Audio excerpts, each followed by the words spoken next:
आज हम पढ़ने वाली कक्षा 8वीं में प्रश्न वाली 12.2 के एक सवाल को आपको मैं हल करके बताना चाहूँगा। इसमें मेरा सवाल जो है वो है दो समबाहु त्रिभुजों में से पहले त्रिभुज की भुजा दूसरे त्रिभुज की भुजा से 3 सेंटीमीटर अधिक है। ठीक है, दो समबाहु त्रिभुज में से पहले त्रिभुज की जो भुजा है दूसरे त्रिभुज से की भुजा से 3 सेंटीमीटर अधिक है।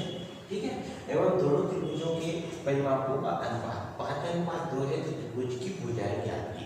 तो हमें क्या बोलोगे, त्रिभुज की भुजाएं ज्ञात कीजिए। पहला कंडीशन दिया हुआ है कि दो समबाहु त्रिभुज है जिसमें पहला जो त्रिभुज है दूसरे त्रिभुज की भुजा से कितना है, 3 सेंटीमीटर अधिक है। ठीक है, और दूसरा कंडीशन दिया है कि दोनों त्रिभुजों की परिमापों का जो अनुपात है वो 5:2। ठीक है, तो यहाँ हम नॉर्मली पहले में आसान तरीके से दो त्रिभुज बनाते है ना।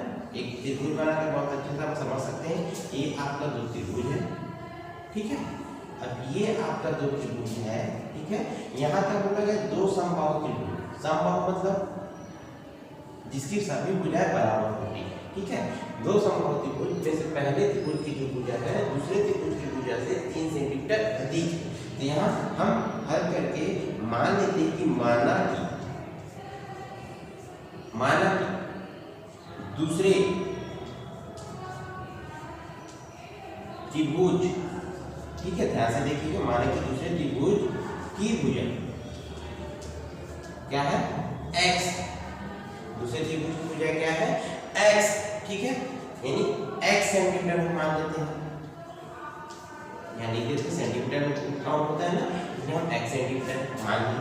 अब यह प्रश्नानुसार मैंने किया है ना, देख सकते हैं दो समबाहु त्रिभुजों में से पहले त्रिभुज की भुजा दूसरे त्रिभुज की भुजा से 3 सेंटीमीटर अधिक है। तो यहाँ हम दूसरे त्रिभुज की भुजा से पहले त्रिभुज की जो भुजा है 3 सेंटीमीटर अधिक है। तो हम यहाँ मान लेते हैं कि पहले दूसरे त्रिभुज की जो भुजा है वो क्या है, x सेंटीमीटर है। दूसरे त्रिभुज की जो भुजा का माप है वो क्या है, x सेंटीमीटर है। और प्रश्नानुसार बोला गया है, प्रश्नानुसार कि पहले त्रिभुज की भुजा दूसरे त्रिभुज से क्या है, 3 सेंटीमीटर अधिक है। ठीक है, 3 सेंटीमीटर क्या है, अधिक है। तब दूसरे, ठीक है सर, पहले त्रिभुज की भुजा, तब क्या होगा आपका, पहले त्रिभुज की भुजा हो जाएगी। ठीक है, अब पहले त्रिभुज की भुजा होगी तो x धन क्या होगा, 3 सेंटीमीटर। क्यों होगा x धन 3 सेंटीमीटर, क्योंकि जो पहले त्रिभुज की जो भुजा है दूसरे त्रिभुज की भुजा से 3 सेंटीमीटर अधिक है, इसलिए यहाँ क्या हो जाएगा, x धन 3। अब पहले त्रिभुज की भुजा का मापन हम यहाँ लिख देते हैं x धन 3। ठीक है, दूसरे त्रिभुज की भुजा का मापन क्या लिख देते हैं x। अब दोनों क्या है, एक समबाहु त्रिभुज है तो उनके सामने के समूह कोण बराबर होते हैं, साथ ही साथ उसके भुजाओं का मापन भी बराबर होता है। यहाँ तीनों भुजाओं का जो मापन है वो बराबर हो जाएगी, x धन 3, और इधर वाली भुजा का मापन हो जाएगा x। ठीक है, इस तरीके से पहले त्रिभुज की भुजाओं का मापन x धन 3 तीनों भुजाओं का मापन होगा, और दूसरे त्रिभुज की भुजा का मापन x सेंटीमीटर हमने मान लिया है। ठीक है, अब ये दोनों हो गए, दोनों त्रिभुज का मापन, दोनों त्रिभुज की भुजाओं का मापन हमारे पास आ गया। दूसरे त्रिभुज की भुजा का मापन क्या है, x सेंटीमीटर। तो पहले त्रिभुज की भुजा का मापन क्या है, x धन 3, दूसरे त्रिभुज की भुजा से 3 सेंटीमीटर अधिक। अब ये हो गया। अब यहाँ सबसे पहले दूसरा कंडीशन जो दिया हुआ है उसको हम देख लेते हैं, क्या दिया हुआ है। दूसरा कंडीशन दिया है कि दोनों त्रिभुजों के परिमापों का अनुपात, दोनों त्रिभुजों के परिमापों का अनुपात 5:2 है। तो त्रिभुज की भुजाएं ज्ञात कीजिए। जब हमारे पास परिमापों का अनुपात दिया हुआ है तो सबसे पहले हमें क्या करना होगा, दोनों त्रिभुजों के परिमाप ज्ञात करनी होगी, और परिमाप बराबर क्या होता है, सभी भुजाओं का योग। तो यहाँ हम पहले लिख लेते हैं, पहले त्रिभुज का परिमाप, हमें अनुपात दे दिया है परिमापों का। तो सबसे पहले हम दोनों त्रिभुज का क्या ज्ञात कर लेते हैं, परिमाप ज्ञात कर लेते हैं। तो पहले त्रिभुज का परिमाप ज्ञात करते हैं, तो हमें यहाँ दिखाई देता है x धन 3, परिमाप बराबर क्या होता है, सभी भुजाओं का योग, x धन 3, और धन क्या हो जाएगा आपका x धन 3। अब इस तरीके से आपको दे दिया गया है ना, तो तीनों का x आप काउंट करोगे 1 2 और 3, यहाँ क्या हो गया 3x हो गया, धन यहाँ क्या दिया हुआ है 3, 3 में 3 जोड़ते 6, 6 में 3 जोड़ते कितना हो जाता है आपका 9, तो 3x है ना। ये आपका पहले त्रिभुज का परिमाप ज्ञात हो जाता है, ये आपका क्या ज्ञात हो जाता है पहले त्रिभुज का परिमाप। अब दूसरे त्रिभुज का परिमाप यहाँ लिखते हैं, ठीक है, दूसरे त्रिभुज का परिमाप, ठीक है, तो दूसरे त्रिभुज का परिमाप क्या होता है आप देख सकते हैं, दूसरे त्रिभुज का परिमाप मापन क्या है x है, x सेंटीमीटर, तो तीनों को हम जोड़ देते हैं x धन क्या हो जाएगा आपका x बराबर क्या हो जाएगा आपका 3x सेंटीमीटर, ठीक है, 3x क्या हो जाएगी सेंटीमीटर हो जाएगी, यानी दूसरे त्रिभुज का परिमाप जो होती है 3x सेंटीमीटर आपको प्राप्त हो जाता है। अब हमारे पास दूसरा कंडीशन है, उसको हम ले लेते हैं कि यहाँ लिखा हुआ है कि दोनों त्रिभुजों के परिमापों का जो अनुपात है, ठीक है, प्रश्नानुसार हम लिख लेते हैं, प्रश्नानुसार दोनों त्रिभुजों के परिमापों का अनुपात, ठीक है, बराबर क्या है 5:2, ठीक है, दोनों त्रिभुजों के परिमापों का अनुपात क्या दिया हुआ है 5:2 दिया हुआ है। तो यहां हम लिख लेते हैं पहले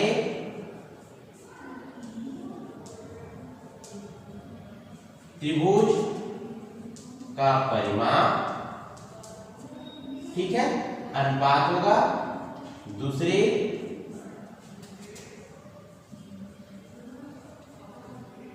त्रिभुज का परिमाप, ठीक है, इस तरीके से लिख सकते हैं, बराबर होगा आपका 5:2, ठीक है। पहले त्रिभुज का अनुपात हमारे पास क्या दिया हुआ है देख सकते हैं 3x धन 9 लिखा हुआ है, पहले त्रिभुज के परिमाप क्या दिया हुआ है 3x धन 9 लिखा हुआ है। फिर अनुपात हम ज्ञात कर लेते हैं, ठीक है, अनुपात दूसरे त्रिभुज का परिमाप, दूसरे त्रिभुज का परिमाप कितना दिया है 3x बराबर क्या हो जाएगा आपका 5:2, ठीक है। अभी आपको इस तरीके से अनुपात पे मान दे दिया है, तो अनुपात को हम बटे के रूप में लिख सकते हैं, ठीक है, ये परिमेय संख्या के रूप में आप उसको प्रदर्शित कर सकते हो, तो 3x धन 9 बटा क्या हो जाएगा आपके यहाँ 3x हो जाएगा, बराबर क्या हो जाएगा 5/2। तो इस तरीके से लिखते हैं, आपको यहाँ क्या दिखाई दे रहा है एक समीकरण के रूप में दिखाई दे रहा है, क्या दिखाई दे रहा है एक आपको समीकरण के रूप में यहाँ दिखाई दे रहा होगा। अब इस तरीके से हमें यहाँ क्या दिखाई दे रहा है एक समीकरण के रूप में दिखाई दे रहा है, तो जिस तरीके से हम बाकी समीकरण के सवालों को हल करते हैं उसी तरीके से यहाँ से उसको क्या कर सकते हैं आसान तरीके से हल कर सकते हैं। अब यहाँ कौन सा विधि से गुणन होगा, एक वज्र गुणन होगा, या तो हम क्या कर सकते हैं तिर्यक गुणा कर सकते हैं, ठीक है, तिर्यक गुणा करने की जो कला होती है या विधि होती है उसी को बोला जाता है वज्र गुणन। तो तिर्यक गुणा करने पर, ठीक है, कोष्ठक में मैं लिख देता हूँ वज्र गुणन, ठीक है, इस तरीके से बोला जाता है तिर्यक गुणा करने पर। तो तिर्यक गुणा करने पर क्या होता है अंश का हर के साथ हर का अंश के साथ, अंश का हर का अंश, तो 3x धन 9 का गुणा जो है वो किसके साथ हो जाएगा 2 के साथ, उसी तरीके से 3x का गुणा किसके साथ होगा 5 के साथ। तो 3x धन 9 का गुणा 2 के साथ करते तो 3 दूनी 6x और 9 दूनी 18 बराबर 5 दिया 15x, ठीक है। अब यहाँ आपको फिर क्या करना है पक्षांतर करना है, x गुणा को एक तरफ करना है, तो हम यहाँ लिख देते हैं पक्षांतर करने,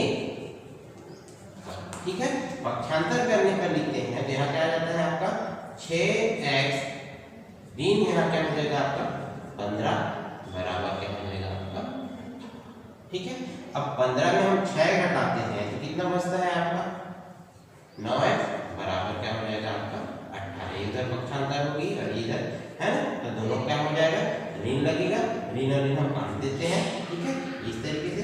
फिर आपका क्या आता है x बराबर 18/9, x बराबर 18 क्या हो जाएगा आपका 9 हो जाएगा।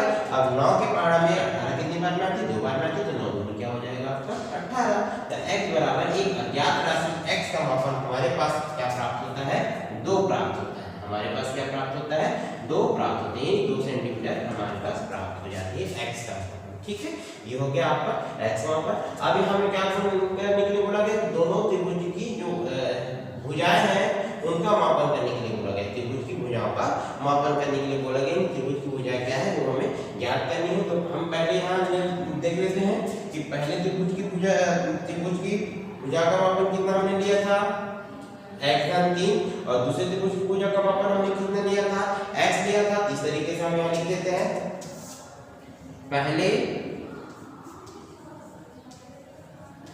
त्रिभुज की भुजा, ठीक है, तो बराबर क्या है, पहले त्रिभुज की भुजा क्या थी, x सेंटीमीटर थी। ठीक है, तो बराबर क्या हो जाएगा, x का मान रख देते हैं, कितना आ जाता है आपके पास 2 सेंटीमीटर आ जाता है। कितना आ जाता है आपके पास 2 सेंटीमीटर आ जाता है। इस तरीके से आ जाता है 2 सेंटीमीटर। फिर आप देखते हैं, लिख लेते हैं दूसरे त्रिभुज की भुजा का मापन। ठीक है, दूसरे त्रिभुज की भुजा क्या है आपके पास, दूसरे त्रिभुज की भुजा 3x घन 9 दिया हुआ है। तो 3x घन 9 में हम x का मान रखते हैं। तो 3 गुना 2 धन क्या हो जाएगा 9, 3 दूनी 6, धन क्या होगा आपका 9, 9 और 6 कितना हो जाता है आपका, सॉरी गलत हो गया ना थोड़ा सा, ये दूसरे परिमाप है, हम क्या ले रहे हैं, इसका मापन ले रहे हैं। तो मापन ले रहे हैं तो वहां क्या हो जाएगा, x धन क्या हो जाएगा आपका 3 हो जाएगा। ठीक है, हमने क्या कर दिया था, परिमाप ले लिया था। तो दूसरे त्रिभुज की जो भुजा है वो x धन क्या लिखी हुई है, यहाँ देख सकते हैं x धन 3 लिखा हुआ है। ठीक है, ये जो लिखा हुआ था हमने वो उसकी क्या है, परिमाप है ना। तो यहाँ हम क्या लिखेंगे, x धन 3 लिखेंगे। तो x धन 3 2 का मापन हम मान रखते हैं, 2 x का मान रखते हैं 2, और यहाँ 3 उसमें जोड़ देते, कितना आ जाता है आपका 5 सेंटीमीटर आ जाता है। तो इस तरीके से आप बता सकते हैं पहले त्रिभुज का जो मापन है भुजा का मापन 2 सेंटीमीटर, और दूसरे त्रिभुज की जो भुजा का मापन है कितना है 5 सेंटीमीटर। इसमें आप लिख सकते हैं, अतः त्रिभुज की भुजाएं